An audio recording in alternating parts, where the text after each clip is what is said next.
ধন্যবাদ জানিয়ে আমি আমার আলোচনা শুরু করতে যাচ্ছি। মুহতারাম হাজিরিন, আমাদের ধর্মের নাম কি? ইসলাম। ইসলাম এমন একটি ধর্ম, এমন একটি দিন, এই দিনকে বিশ্বের অন্যান্য যে কোনো দিন ইসলামের সাথে আপনি তুলনা করতে পারবেন না।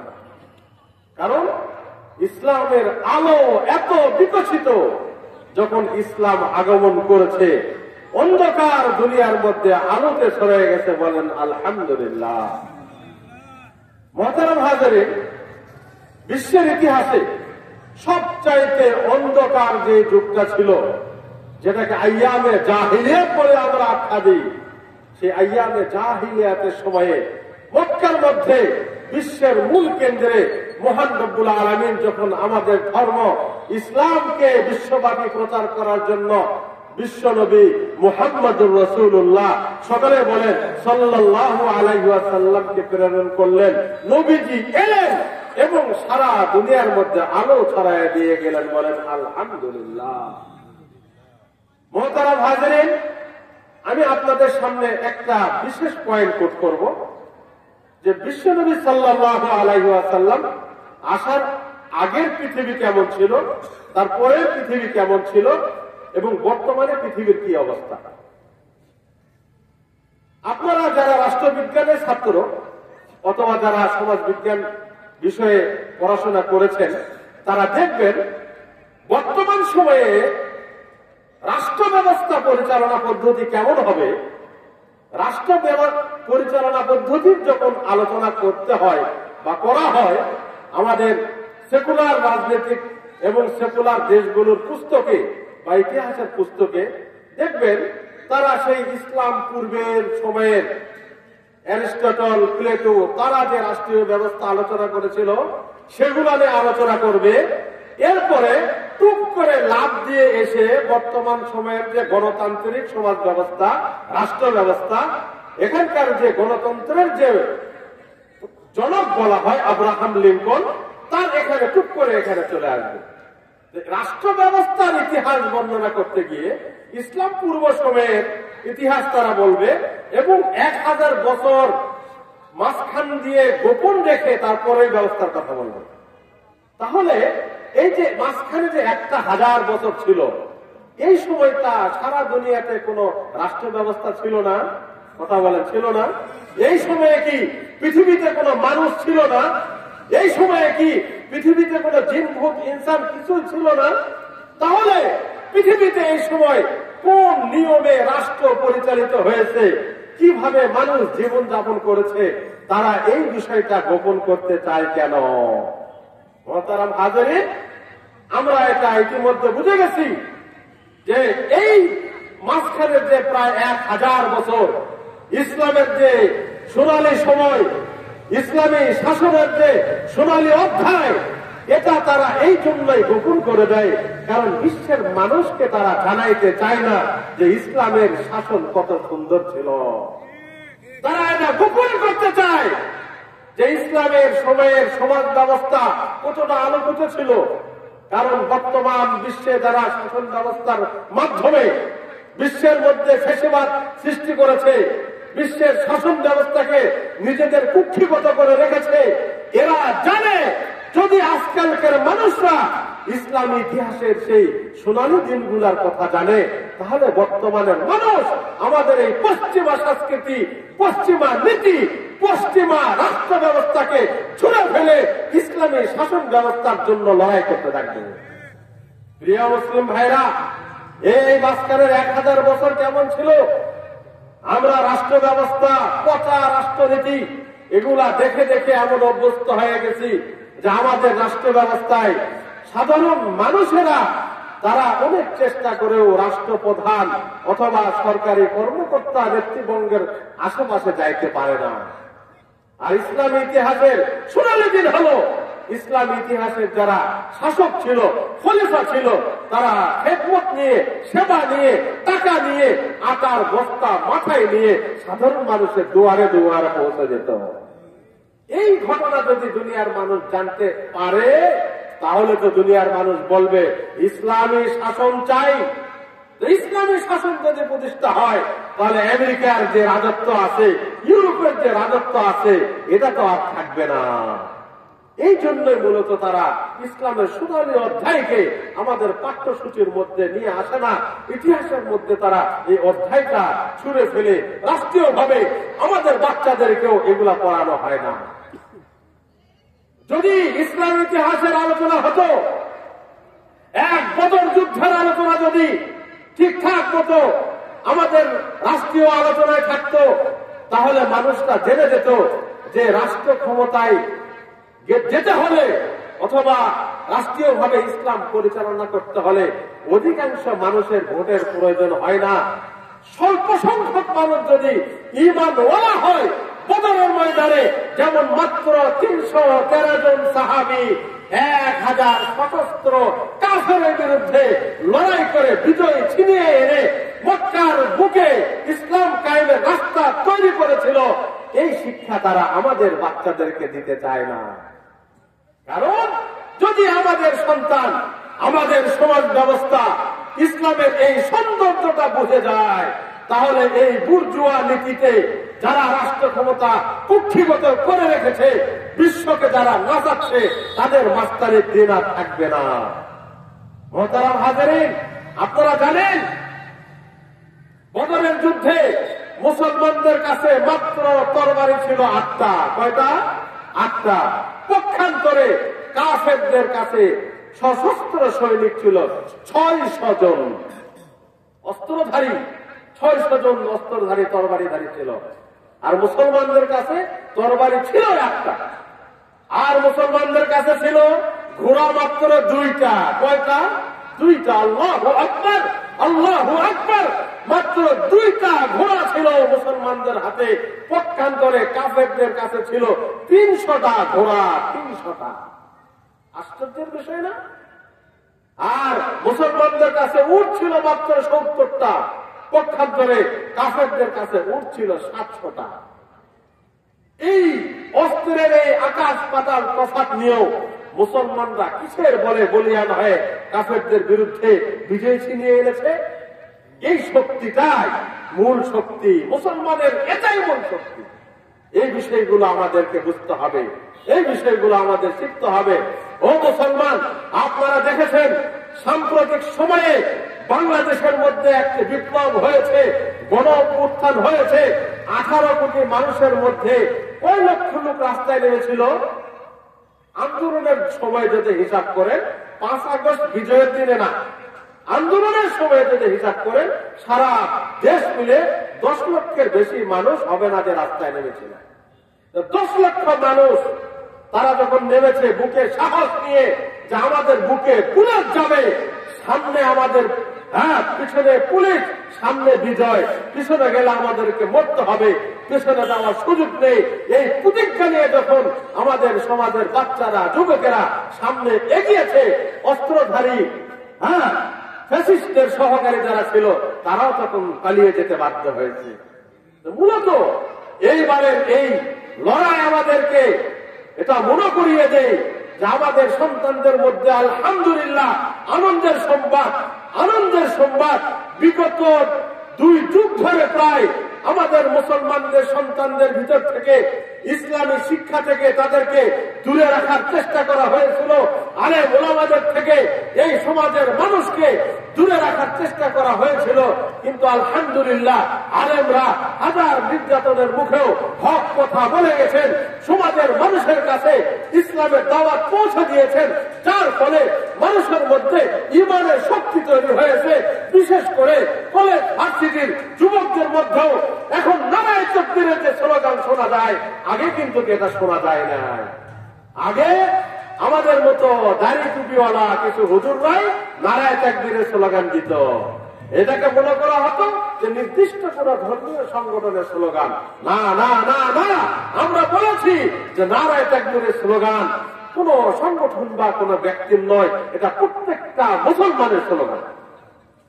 যখন মুসলমানের সন্তানরা নারায়ে তাকবীরের ধ্বনি দিয়ে ইটার পাথর নিয়ে রাস্তায় নেমেছে, জালেম ফ্যাসিস্ট তারা পালিয়ে যেতে বাধ্য হয়েছে।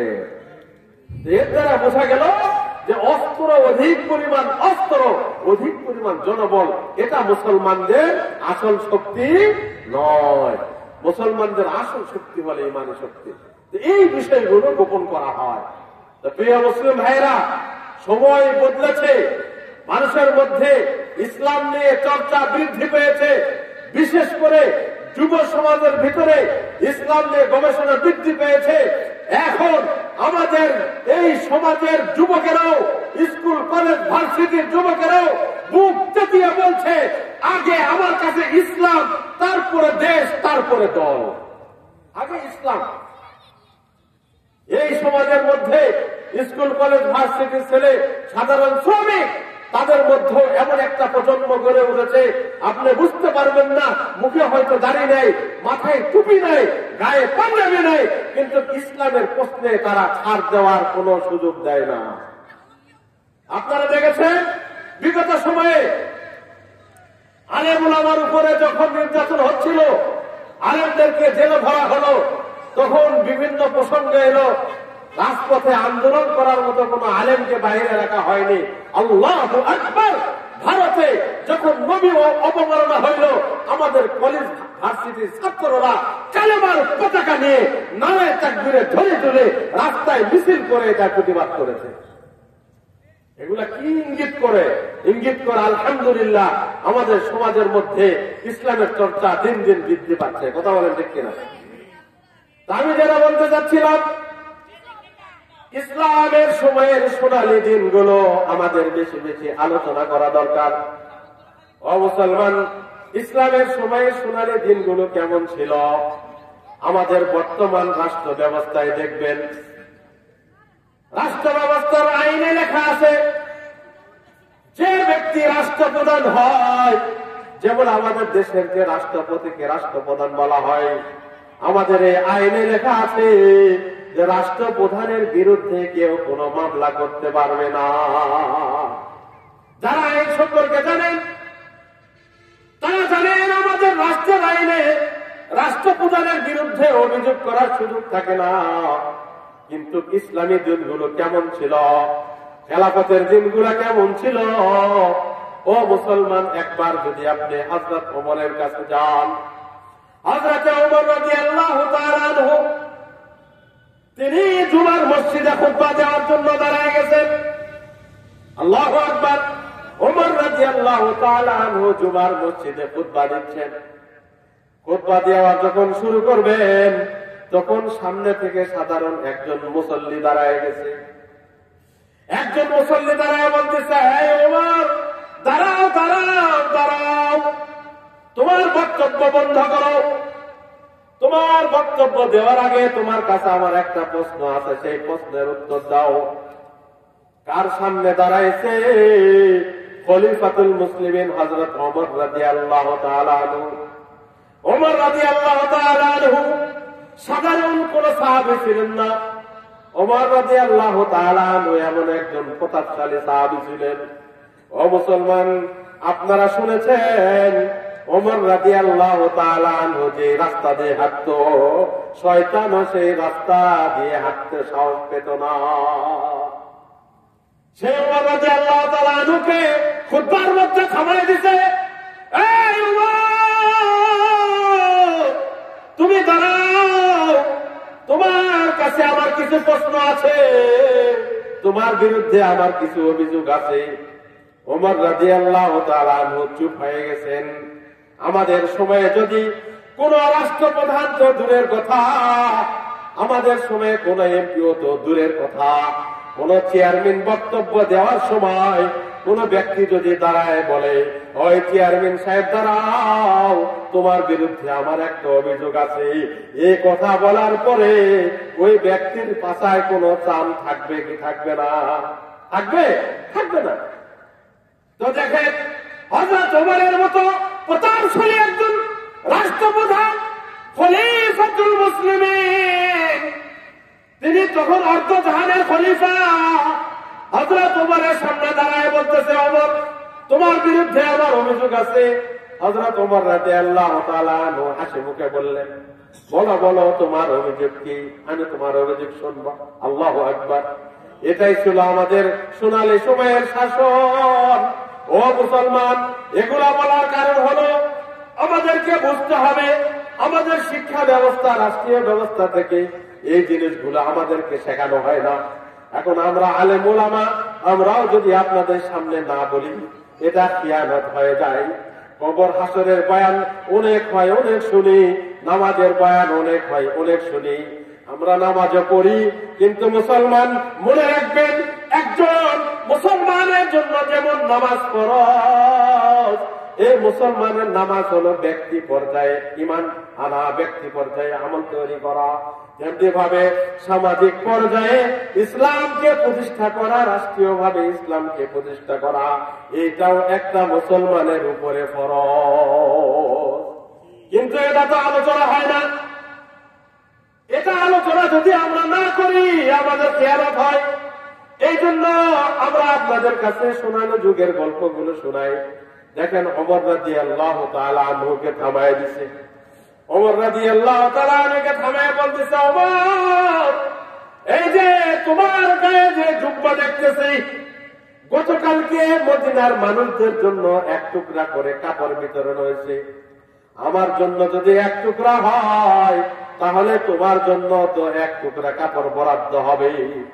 কিন্তু তোমার গায়ে যে জুব্বা দেখতেছে ওমর, তোমার গায়ের এই জুব্বায় তো এক টুকরা কাপড় দেওয়া হয় নাই, তোমার জুব্বায় আমরা দেখতেছি দুই টুকরা কাপড়।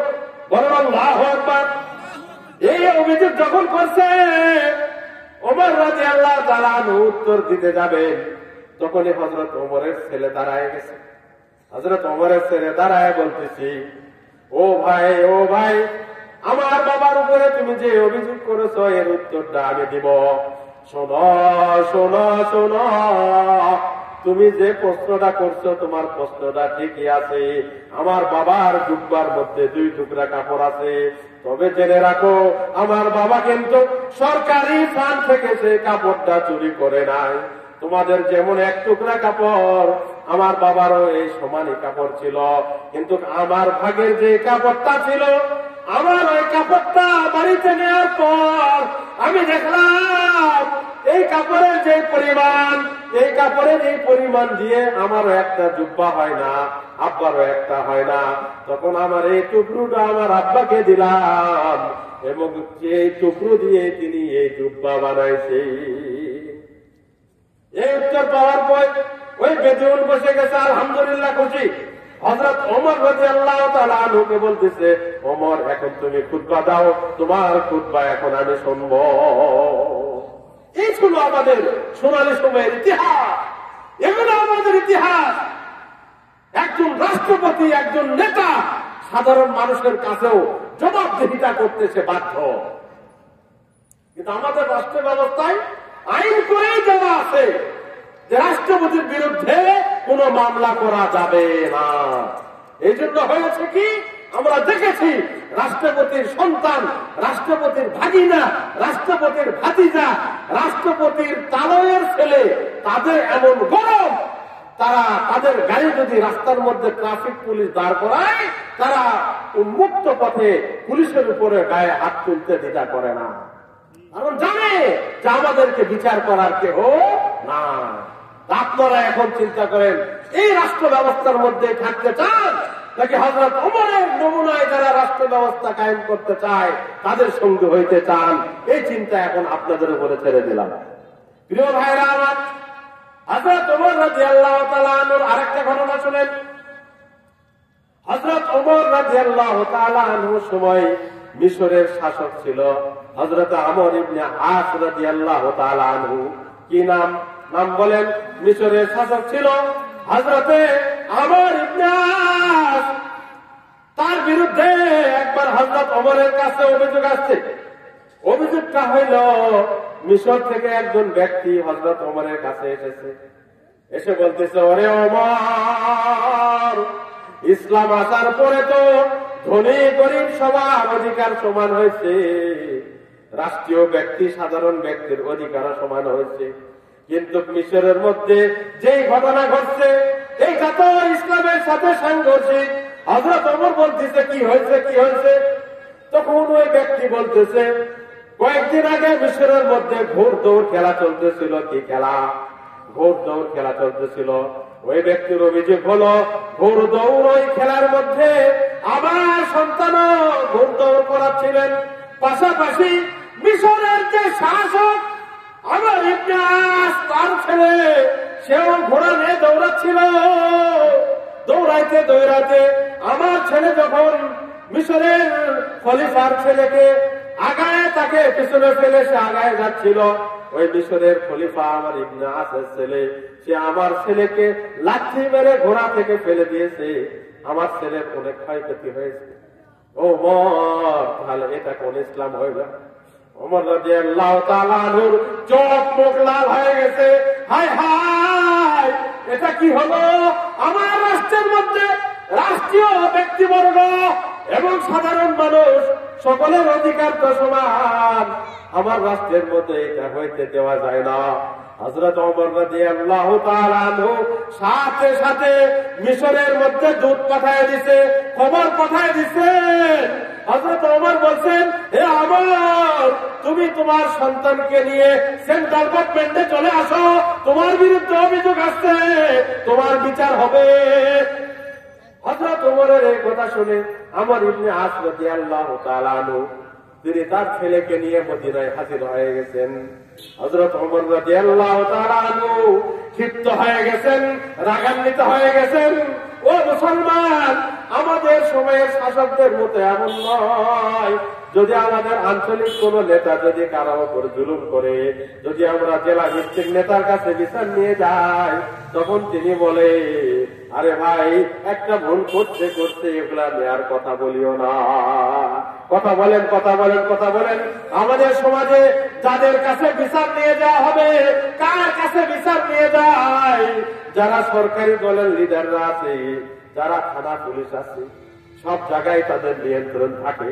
সাধারণ মানুষের বিচার নিয়ে যাওয়ার কোন জায়গা থাকে না। বাধ্য হয়ে সব অত্যাচার সহ্য করে যেতে হয়। ও মুসলমান, এবার জন্য আপনাদের সামনে আমি ইসলামী খেলাফত, ইসলামী হুকুমতের সৌন্দর্য তুলে ধরতেছি। দেখেন, আমাদের সমাজে যারা ইসলাম কায়েম করতে চায় তাদের পক্ষে নিবেন নাকি এই সমস্ত ব্যবস্থার মধ্যে থাকবেন? এই দায়িত্ব এটা এখন আপনাদের। ও মুসলমান, এবার আসেন হযরত ওমর রাদিয়াল্লাহু তাআলা আনহু, হযরত ওমর ইবনে আস মিশরের খলিফা।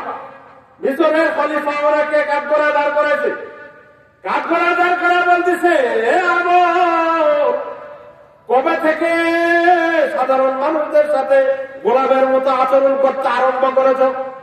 সাধারণ মানুষরা তাদের অধিকার না দিয়ে তাদের সাথে কেন গোলামের আচরণ? তোমার ছেলে কেন ওই ব্যক্তির সন্তানকে আঘাত করেছে? এবার তোমার ছেলেকে এখানে দাঁড় করাও। দাঁড় করানোর পরে ওই ব্যক্তিকে বলেছে, আপনার সন্তানকে মেরেছে, আপনার সন্তানের পা ভেঙে গেছে, সে অসুস্থ হয়ে চিকিৎসাধীন অবস্থায় আছে।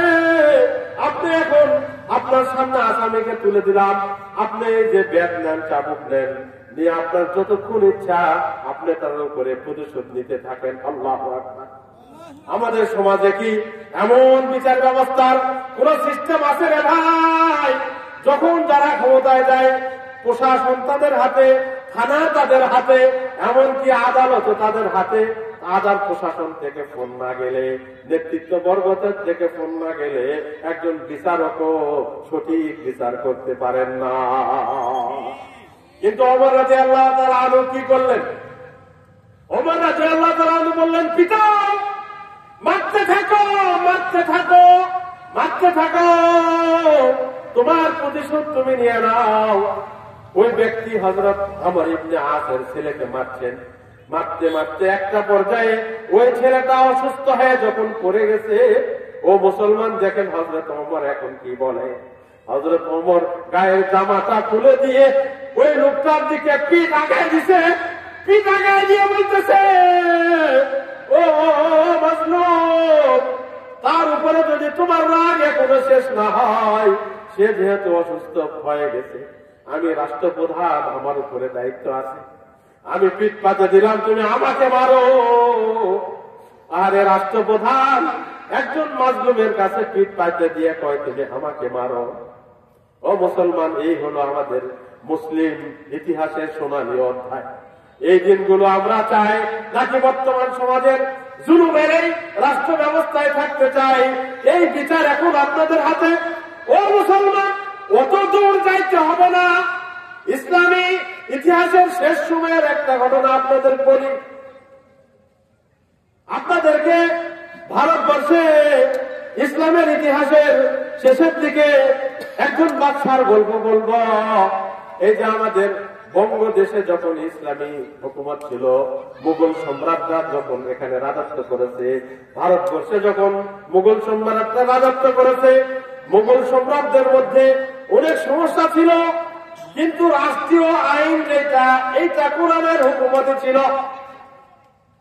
ব্যক্তিগতভাবে তাদের মধ্যে ধন সম্পদ এগুলার অনেক সমস্যা ছিল, কিন্তু রাষ্ট্রীয় যে বিধান এটা কোরআনের হুকুম ছিল। বাংলার সুলতানাতের একজন সুলতান ছিল, সুলতান গিয়াসউদ্দিন আজম শাহ। কি নাম? সুলতান গিয়াসউদ্দিন আজম শাহ। উনি একদিন শিকার করার জন্য বনের মধ্যে গেছে। কোথায় গেছে? বনের পাশ দিয়ে তিনি হরিণ শিকার করছিলেন। হরিণকে লক্ষ্য করে তিনি তীর মারছেন। যখন তিনি হরিণকে লক্ষ্য করে তীর মারছেন, ওই তীরটা লক্ষ্য ভেদ হয়ে একটা শিশু বাচ্চার গায়ে লেগে ওই শিশু বাচ্চাটি মারা গেছে। যখন বাচ্চার তীরে ওই শিশু বাচ্চাটি মারা গেছে, ওই শিশু বাচ্চার অভিভাবক হলো একটা বিধবা মহিলা। ওই মহিলার জীবনে তার স্বামী নাই, সন্তান নাই। ওই মহিলার নাতি ছিল ওই বাচ্চাটা, কিন্তু বাচ্চা ভুল করে মেরে ফেলছে। তাই বলে যে এর বিচার হবে না তা নয়। ওই মহিলা জানে আমি যদি আদালতে যাই অবশ্যই আমি এর বিচার পাবো। আর এখনকার সময়ে অনেক বিষয়ে আমরা থানায়, পুলিশ, আদালত এগুলাতে যাই না, কারণ আমরা জানি যে ব্যক্তি আঘাত করেছে সে সরকারি লোক। এই সরকারি লোকের বিরুদ্ধে যদি থানায় কেউ অভিযোগ নিয়ে যায়, অভিযোগ নিয়ে যাওয়ার পরে উল্টো তার বিরুদ্ধে উল্টো মামলা দেওয়া হয়। কথা বলেন, কথা বলেন। আর সুলতান গিয়াসউদ্দিন আজম শাহ, ওনার সময়ের ঘটনা, আহারে ও মুসলমান, কোথায় হারিয়ে গেল সেই সোনালী দিনগুলো? মুসলমানদের এই দিনগুলো হারায় গেছে। বিগত 100 বছর হলো দুনিয়াতে ইসলামী হুকুমত নাই। বিগত 100 বছর আগ পর্যন্ত, যতদিন পর্যন্ত তুর্কি খেলাফা ছিল, ততদিন পর্যন্ত দুনিয়া জুড়ে ইসলামী খেলাফা ছিল, কোরআনের আইন ছিল। ইসলামী খেলাফা নস্যাৎ করে দিয়ে আমেরিকা আর ব্রিটিশ তারা ষড়যন্ত্র করে আরব রাষ্ট্রগুলোকে টুকরো টুকরো করে দিয়েছে। টুকরো টুকরো করে দিয়ে তারা মুসলমানের উপরে আধিপত্য বিরাজ করে সারা পৃথিবীর মধ্যে শাসন করতেছে। ও মুসলমান, আমাদের সোনালী দিনগুলা কেমন ছিল? গিয়াসউদ্দিন আজম শাহ বাংলার সুলতান, তার বিরুদ্ধে ওই বৃদ্ধা মহিলা আদালতে মামলা দায়ের করছে। আমরা মামলা দায়ের করার পরে ওই যে সময়ের যে বিচারক ছিল, ওই বিচারক ডাক দিছে, ডাক দাও বাদশাকে, ডাক দাও। বাদশা আসছে। চিন্তা করেন, সময়ের সুলতান, ওই সময়ের বাদশা, তাকে কাঠ গড়ায় দাঁড় করানো হয়েছে।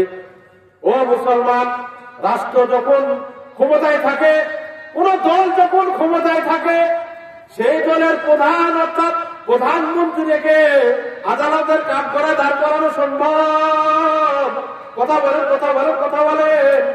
কিন্তু মুসলিম শাসন আমলে এই দিনটা ছিল, গিয়াসউদ্দিন আজম শাহ তাকে বিচারক কাঠ গড়ায় দাঁড় করাইছে। কাঠ গড়ায় দাঁড় করায় বলতেছে, ও বাদশাহ, আপনার বিরুদ্ধে অভিযোগ আসছে, বড় একটা অভিযোগ আসছে, হত্যার অভিযোগ আসছে। আপনি ওই বাচ্চাকে তীর মেরে হত্যা করেছেন। অতএব আপনি যে হত্যা করেছেন এটা আপনি স্বীকার করেন কিনা? বাচ্চা বলছে, হ্যাঁ আমি স্বীকার করি, ওই বাচ্চাটা আমার হাতে হত্যা হয়েছে। তখন ওই বিচারক বলতেছে, এই বিচারের হিসাবে তো হত্যার বদলে হত্যা, আপনি বাদশা হলেও আপনার উপরে কেসাস নেওয়া হবে। ওই যে বৃদ্ধা মহিলা দাঁড়ায় হয়েছে, বৃদ্ধা মহিলা হা করে দাঁড়ায় হয়েছে, হায় হায়, আরে এটা কি বিচারের অবস্থা? বাদশার বিরুদ্ধে আমি অভিযোগ করলাম, ওই বাদশার নিযুক্ত বিচারক সে নিজে বাদশাকে ফাঁসির আদেশ দিয়ে দিল। ওই মহিলা হাউমাউ করে কেঁদে দিয়েছে, কেঁদে দিয়ে বলতেছে, ও বিচারক মহোদয়, যেহেতু আপনাদের রাষ্ট্র ব্যবস্থায় এত সুন্দর বিচার ব্যবস্থা, এত সুন্দর বিচার ব্যবস্থা, সুলতান গিয়াসউদ্দিন আজম শাহ তিনি এত সুন্দর বিচার ব্যবস্থা রেখেছেন যে তিনি নিজে ফাঁসির কাস্টে ঝুলতে রাজি, অতএব এই লোকটাকে বেঁচে থাকা দরকার। আমি চাই না এই লোকটার ফাঁসি হোক, আমি এই লোকটার উপর থেকে মামলা তুলে নিলাম, আমি তাকে মাফ করে দিলাম। আইন ব্যবস্থায় যদি বাদী যদি সে নিজে মামলা উঠায় নেয় এবং তার অভিযোগ সে তার যে অধিকার সেটা যদি সে ছেড়ে দেয়, তাহলে তখন বিচারক বলে ঠিক আছে, তাহলে তাকে ছেড়ে দেওয়া হলো। মুসলমান, এই ছিল ইসলামী শাসন ব্যবস্থার সৌন্দর্য, এই ছিল মুসলমানদের সোনালী ইতিহাসের সৌন্দর্য। সেই দিন আমরা ফিরে পেতে চাই কি চাই না? ও মুসলমান ভাইরা, দেখেন ইসলামী রাষ্ট্র ব্যবস্থার সুন্দর আর একটা দিক হল, ইসলামী রাষ্ট্র ব্যবস্থার মধ্যে সাধারণ মানুষ রাষ্ট্রপ্রধানদের কাছে যাবে তা নয়, বরঞ্চ প্রয়োজনে রাষ্ট্রপ্রধান এবং ইসলামী শাসক যারা থাকবেন তারাও নিজেরা আটার বস্তা নিয়ে সাধারণ মানুষের দরজায় যায় খটখটাবেন। হযরত ওমর রাদিয়াল্লাহু তাআলা আনহুর সময়ের এই ঘটনা আপনারা হয়তো রেখে শুনেছেন, আবারও আমি আলোচনা করি।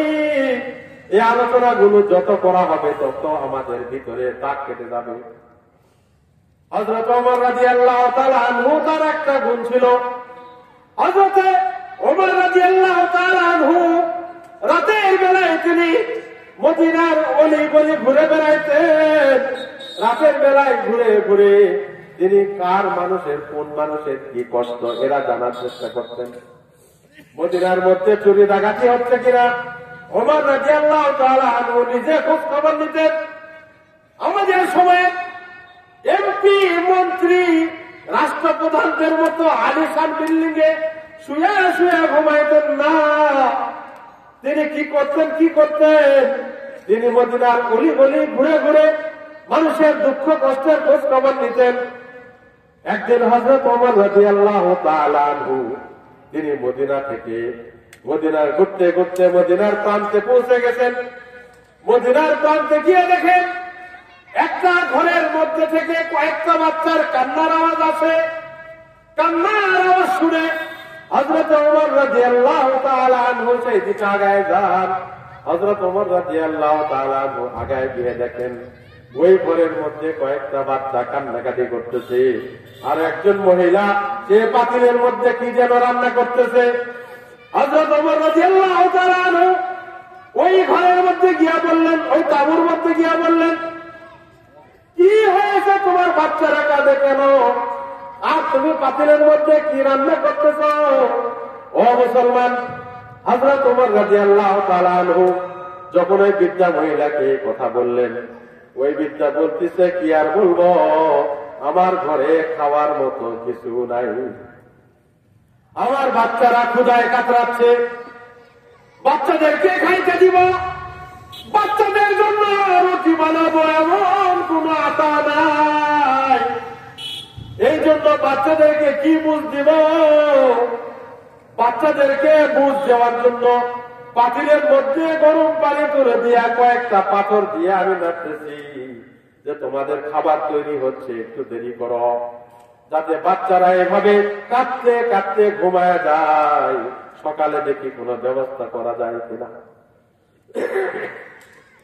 মুহতারাম হাজিরিন, ওমর রাদিয়াল্লাহু তাআলা পাগলের মতো হয়ে গেলেন। হায় হায় হায়, আমার রাষ্ট্রের মধ্যে একটা পরিবার এমন ক্ষুধার্ত, আল্লাহর কাছে আমি কি জবাব দিব?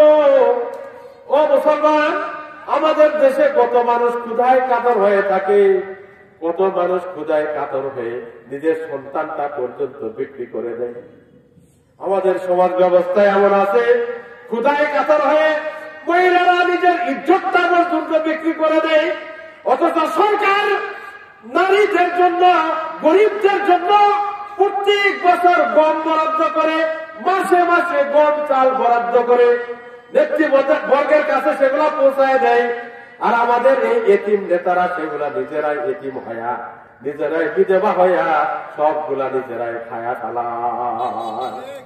আর ইসলামী রাষ্ট্র ব্যবস্থায় দেখুন, হযরত ওমর রাদিয়াল্লাহু তাআলা আনহু যখন তিনি দেখলেন যে এই ঘরের ভিতরে আটা নাই, এই ঘরের মানুষ ক্ষুধার্ত, হযরত ওমর রাদিয়াল্লাহু তাআলা আনহু দৌড়াইয়া তিনি চলে গেলেন সেন্ট্রাল গভর্নমেন্টের যেখানে রাষ্ট্রীয় গুদাম ছিল, রাষ্ট্রীয় গুদামের ভিতরে ঢুকে আটার একটা বস্তা, কিছু তেল, কিছু চিনি, খাবারের জন্য যা যা লাগে তিনি সেগুলো কাঁধে তুলতেছেন।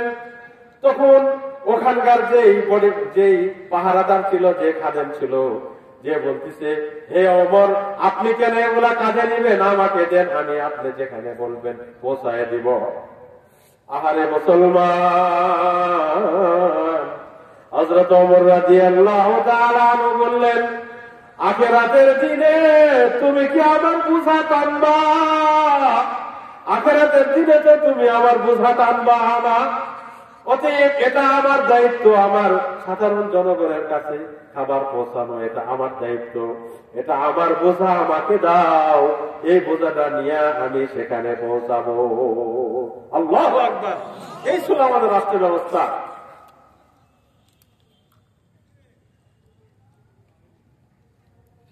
আর বর্তমান রাষ্ট্র ব্যবস্থায় খাবার বহন করার জন্য প্রথম আলোর একটা রিপোর্টে বলা হয়েছে, ঢাকার একজন মেয়র ছিল, দক্ষিণের মেয়র, এগুলো নামও মুখে নিতে চায় না, তার শুধুমাত্র দুপুরের খাবার বাড়ি থেকে তার অফিস পর্যন্ত নিয়ে আসবে, তার জন্য সরকারি একটা গাড়ি বরাদ্দ। সে 51 মাস মেয়র ছিল, এই 51 মাস মেয়রের সময় এসে তার এই গাড়ির যে তেল খরচ দেখানো হয়েছে 28 লক্ষ টাকা। কত টাকা? 28 লক্ষ টাকা। তার দুপুরের খাবারটা শুধু বাসা থেকে অফিসে নিয়ে আসবে।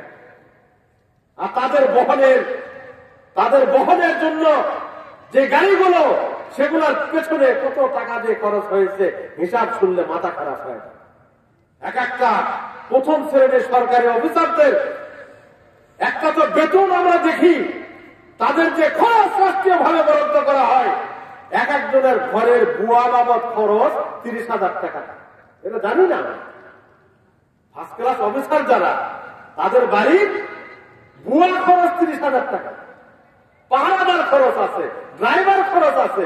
অথচ সাধারণ মানুষ, আমরা খাওয়ার জন্য কত মানুষ নিজের ইজ্জত বিক্রি করতে হচ্ছে, কত মানুষ নিজের সন্তানকে বিক্রি করে দিচ্ছে। মাঝে মধ্যে আমরা পত্রিকায় দেখি না, মাঝে মধ্যে আমরা দেখি। এই হলো আমাদের রাষ্ট্রীয় ব্যবস্থা। আর ইসলামী খেলাফতের রাষ্ট্রীয় ব্যবস্থায় খলিফারা নিজে কাঁধে আটার বস্তা বহন করে গরিবের ঘর পর্যন্ত পৌঁছায় দিয়ে আসে। এইটা হলে ইসলামের সোনালী দিন। হযরত ওমর রাদিয়াল্লাহু তাআলা আনহু আটার বস্তা কাঁধে তুলে নিয়া দৌড়াইয়া ওই গরিবের ঘরের মধ্যে পৌঁছাইলেন। পৌঁছায়া বলতেছে, আমার মা, আমি আপনার জন্য আটা নিয়ে এসছি, আপনি আটাগুলো এই পানিতে গরম করেন। ওই মহিলা যখন পাতিলের মধ্যে ময়দা দিয়া যখন খামিরা তৈরি করছে, হযরত ওমর রাদিয়াল্লাহু তাআলা আনহু নিজে বসে বসে রুটি বানায় দিছে। রুটি বানায় দেওয়ার পরে ওই মহিলা যখন রুটিগুলা ভাজিছে, রুটি ভাজার পরে বাচ্চাদেরকে ঘুম থেকে উঠাইছে। বাচ্চারা ঘুম থেকে উঠাইয়া হযরত ওমর রাদিয়াল্লাহু তাআলা আনহু নিজে ওই বাচ্চাদের মুখে খাবার তুলে দিয়ে খাওয়াইছে। ও মুসলমান, এই হলো ইসলামের সোনালী ইতিহাস। এইপর বাচ্চারা যখন হাসতেছে, খাওয়ার পরে বাচ্চাদের পেট যখন ভরে গেছে, হযরত ওমর রাদিয়াল্লাহু তাআলা আনহু খলিফাতুল মুসলিমিন, রাষ্ট্রপ্রধান, তিনি ঘোড়ার মতো উপর হয়ে বসছে। বসে বাচ্চাগুলোকে বলতেছে, বাচ্চারা তোমরা আমার পিছনে ওঠো, আমার পিঠের উপরে ওঠো, তোমাদের নিয়ে আমি ঘোড়া ঘোড়া খেলবো।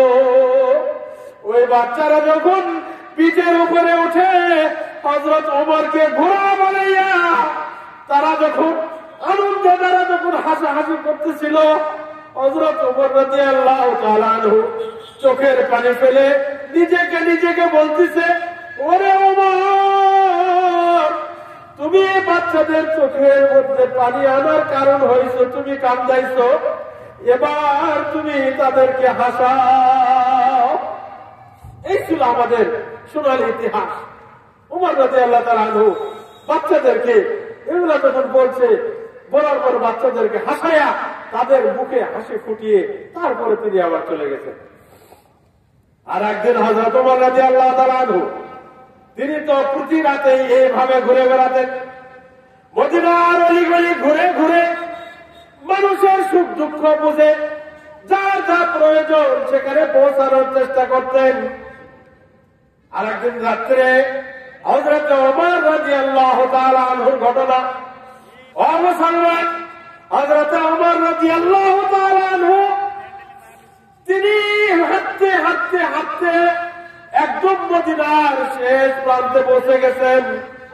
শেষ প্রান্তে পৌঁছার পরে তিনি দেখলেন একটা তাঁবুর মধ্যে এক টিম করে বাতি চলে আর একটা মহিলার কান্নার আওয়াজ আসে। হযরত ওমর রাদিয়াল্লাহু তাআলা আনহু দৌড়ে গেলেন, গিয়ে দেখলেন ওই তাঁবুর মধ্যে এক মহিলা কান্নাকাটি করে আর বাহিরে একটা পুরুষ অস্থির হয়ে পায়চারি করে। হযরত ওমর রাদিয়াল্লাহু তাআলা আনহু জিজ্ঞেস করলেন, ও আমার ভাই, কি হয়েছে তোমার? কেন তুমি অস্থির? কি তোমার পেরেশানি? বলতেছে, শোনো শোনো শোনো, খুব পেরেশানির মধ্যে আছি। সেটা আর হযরত ওমরকে চিনে না, হযরত ওমর নিজের পরিচয়ও দেয় না।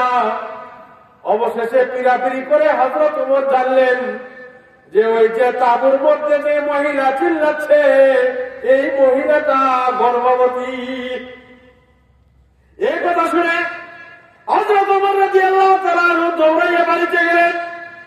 বাড়িতে গিয়া স্ত্রী উম্মে কুলসুমকে বলতেছে, ও আমার স্ত্রী, আজকের রাতের ঘুমটা তুমি ত্যাগ করো, আজকের রাতের ঘুমটা ত্যাগ করে তুমি আমার সাথে চলো।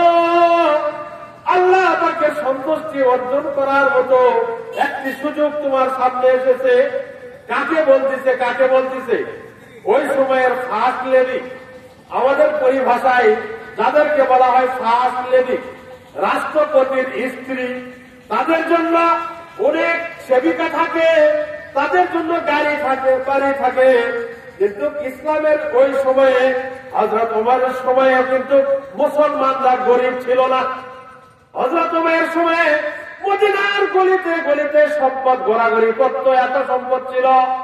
কিন্তু মুসলিম ফার্স্ট লেডি, মুসলিম প্রধান, সেনাপতি, প্রধান উপদেষ্টা, তারপরে প্রধানমন্ত্রী, খাদ্যমন্ত্রী, এইভাবে তাদের জন্য স্পেশাল কোন আয়োজন ছিল না। কারণ তারা সাধারণ মানুষদের জন্য যে ব্যবস্থাপনা রেখেছিলেন, নিজেদের খরপোশের জন্য সেই পরিমাণ ব্যবস্থাপনায় রেখেছিলেন। হযরত ওমর রাদিয়াল্লাহু তাআলা আনহু তার স্ত্রীকে নিয়ে তিনি ওই তাঁবুতে ছুটে গেলেন। ওই তাঁবুতে ছুটে গিয়ে ওই পুরুষটাকে বললেন, আমি আমার স্ত্রীকে নিয়ে আসছি, আমার স্ত্রী তোমার স্ত্রীর গর্ভ হওয়ার জন্য সাহায্য করবে। ওই লোকটা খুশি হয়েছে, হায়রে মদিনার একটা লোক এত রাতে আমার এখানে আসছে।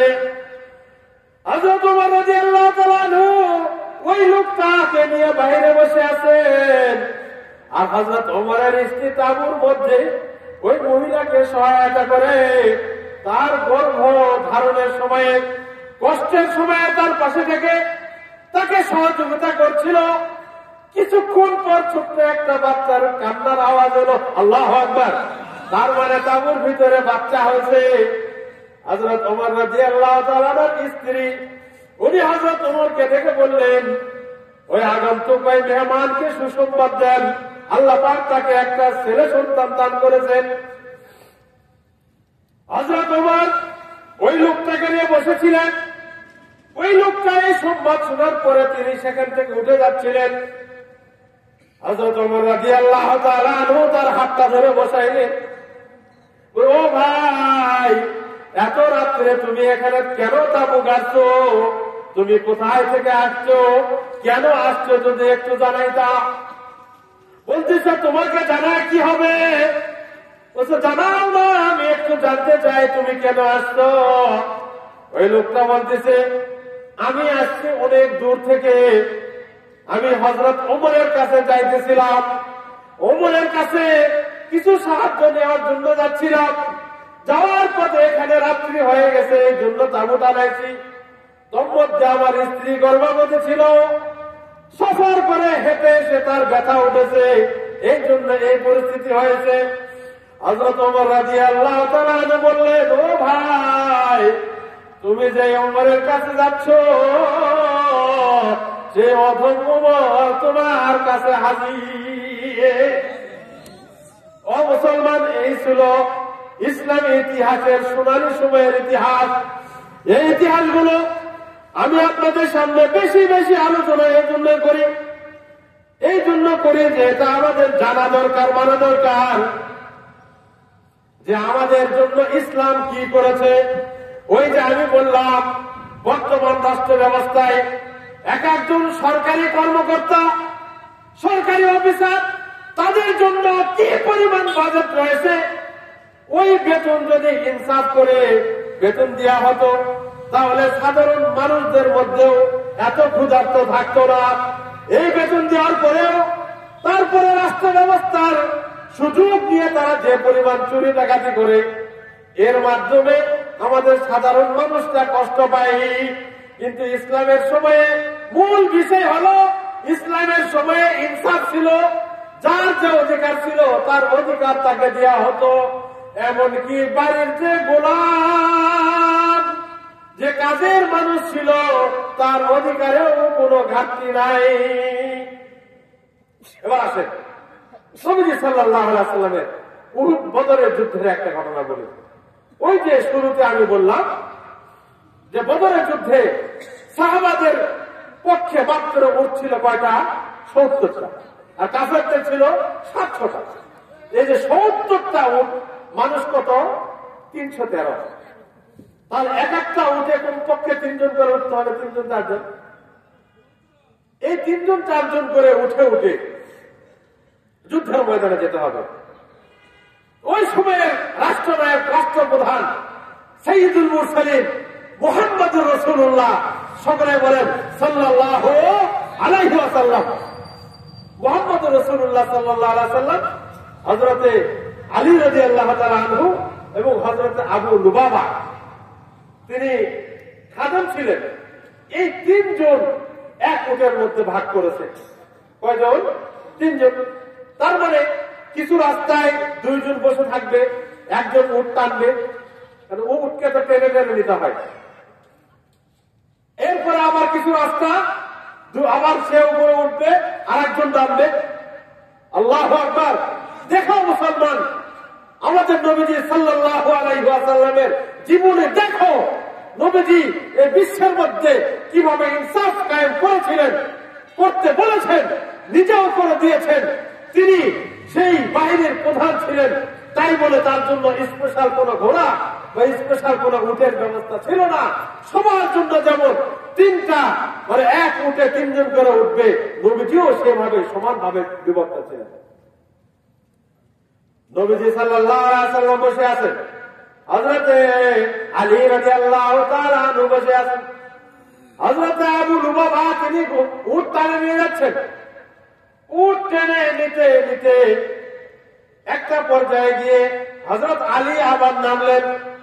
নামার পরে হযরত আবু লুবাবা উপরে উঠলেন। আবার কয়েক মঞ্জিল যাওয়ার পরে হযরত আলীর পা ব্যথা হয়ে গেছে। এখন হযরত আবু লুবাবা বলতেছে, আমি নামি।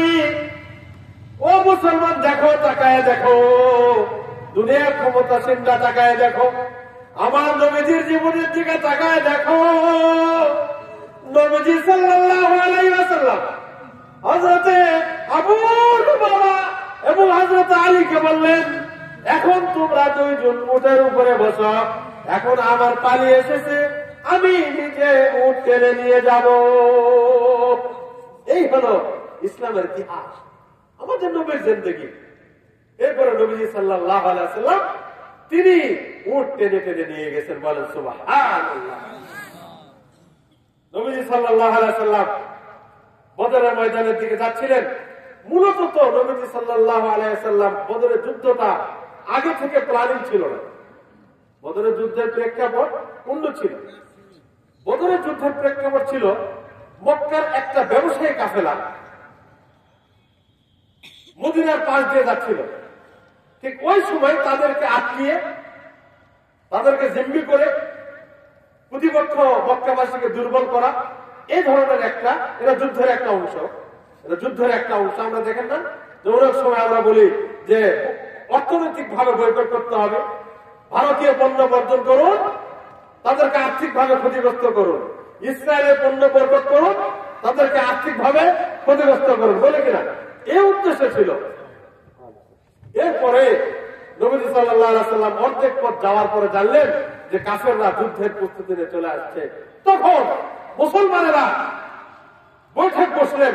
নবীজি সাল্লাল্লাহু আলাইহি ওয়াসাল্লাম সাহাবাদেরকে নিয়ে বসলেন, দেখো আমি তো তোমাদেরকে যুদ্ধের প্রস্তুতি নিয়ে বের হতে বলি নাই, সেই জন্য আমরা আসিও নাই, কিন্তু পরিস্থিতি এখন এমন যে আমাদেরকে যুদ্ধ করতে হচ্ছে, এখন কি করা যায়? তখন হযরত ওমর, হযরত আবু বকর রাদিয়াল্লাহু তাআলা আনহু তারা বললেন, ইয়া রাসূলুল্লাহ, আপনি আমাদেরকে যদি জিহাদের জন্য বলেন আমরা জীবন দিয়ে দেব, চলেন আমরা জিহাদের জন্য প্রস্তুত। এই কথা বলার পরে নবীজি সাল্লাল্লাহু আলাইহি ওয়াসাল্লাম আবারও রিপিট করলেন যে কি করা যায়। তার মানে নবীজি সাল্লাল্লাহু আলাইহি ওয়াসাল্লাম যারা আনসারী সাহাবী ছিল তাদের কাছ থেকে জানতে চাচ্ছিলেন। আনসারী সাহাবী কি? নবীজি সাল্লাল্লাহু আলাইহি ওয়াসাল্লাম মক্কা থেকে যখন মদিনায় গেলেন, তার সঙ্গে যারা মক্কা থেকে মদিনায় গেছেন, হযরত ওমর, হযরত আবু বকর, ওনারা ছিলেন মুহাজির, মানে হিজরত করে মদিনায় গেছেন। আর মদিনার স্থানীয় যারা পাহাড়, যারা নবীজিকে আশ্রয় দিয়েছেন, ওনারা হলেন মুহাজির। তো এই মুহাজিরদের পক্ষ থেকে নবীজি সাল্লাল্লাহু আলাইহি ওয়াসাল্লাম জানতে চাচ্ছিলেন তারা কি বলে। তখন আনসারী মুহাজির নেতা বলেছে, এরপরে আনসারী সাহাবীদের সর্দার দাঁড়ায় বললেন, ইয়া রাসূলুল্লাহ, আপনি কি আশঙ্কা করছেন? চলুন, আপনি যদি আমাদেরকে আগুনের উপরে ঝাঁপ দিতে বলেন আমরা আগুনের উপরে ঝাঁপ দিব, আপনি যা বলবেন আপনার কথায় আমরা জীবন দিয়ে দেব। সামনে যদি সমুদ্র থাকে আমরা সমুদ্র পাড়ি দিয়ে হলেও ইসলামের শত্রুকে আমরা দমন করবো। নবীজি সাল্লাল্লাহু আলাইহি ওয়াসাল্লাম এই কথা বলার পরে তারপরে তিনি সামনে এগিয়েছেন। যে কথা শুরুতে আমি বলেছিলাম ওই বিষয়টা আপনাদের সামনে বলে আমি আলোচনা শেষ করছি, যে আমার আলোচনার মূল উদ্দেশ্য হলো ইসলামের সোনালী যুগের ইতিহাসগুলো আপনারা দেখুন, ইসলামের রাষ্ট্র ব্যবস্থা দেখুন, ইসলামের সমাজ ব্যবস্থা দেখুন, এরপরে চিন্তা করুন আমাদের কোন সমাজ ব্যবস্থা চাই, সেই সোনালী যুগের সমাজ ব্যবস্থা নাকি পশ্চিমা সংস্কৃতি, পশ্চিমা রাষ্ট্রনীতির যে পদলেখনের এবং মানুষের উপরে নির্যাতনের যে রাষ্ট্রনীতি, এটা আপনারা চান। এটা আপনাদের হাতে ছেড়ে দিয়ে আমি আমার আলোচনা শেষ করলাম। ওয়া আখিরু দাওয়ানা আলহামদুলিল্লাহি রাব্বিল আলামিন।